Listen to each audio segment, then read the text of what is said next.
अस्सलाम वालेकुम। पिछले शॉर्ट्स में आपने देखा कि पाकिस्तान के जितने भी लोग जितनी भी बातें कर रहे हैं, लेकिन अगर आप इन सब पे रिसर्च करेंगे तो चार बड़े किस्म के बयान आपके सामने आएंगे। मतलब पाकिस्तान का निज़ाम ठीक नहीं है, पाकिस्तान का सिमत दुरुस्त नहीं है, यहाँ पर लोग मेहनत नहीं करते, प्रोडक्टिविटी नहीं है, डिलीवर नहीं करते, और यहाँ पर आज़ादी नहीं है, कहने की और करने की आज़ादी नहीं है। और फिर हमने बताया कि इमरान खान यही वजह है कि दो चीज़ों की डिमांड करता है कि एक करप्शन को ख़त्म किया जाए और एक इंसाफ को लाया जाए, क्योंकि जब ये चार बड़े मसाइल हो तो इसकी वजह से करप्शन वजूद में आती है और फिर इंसाफ नहीं होता।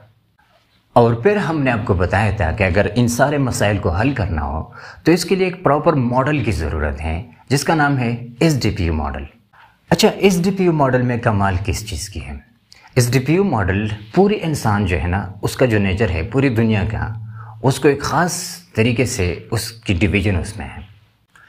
SDPU मॉडल की मदद से ह्यूमन नेचर की बुनियाद पे न सिर्फ हम सिस्टमेटिकली मेरिट को सेट कर सकते हैं, बल्कि जितनी भी डिफरेंसेस है लोगों की, उनकी सोच और ओपिनियंस की, उनकी आपस में एक यूनिटी भी बना सकते हैं। SDPU मॉडल की मदद से हमें पता चल जाता है कि कौन सा इंसान किस काम को कुदरती तौर पर बेहतर कर सकता है। जब तक हम हर पाकिस्तानी का जो सोच, ओपिनियन या पर्सपेक्टिव है, उसको एक होलिस्टिक पर्सपेक्टिव, जो होलिस्टिकली बैलेंस्ड पर्सपेक्टिव है, उसमें हम ना देंगे, तब तक ये इम्बैलेंस्ड या जो नाइंसाफ़ी है और ये जो करप्शन है, ये चीज़ें जारी रहेंगे।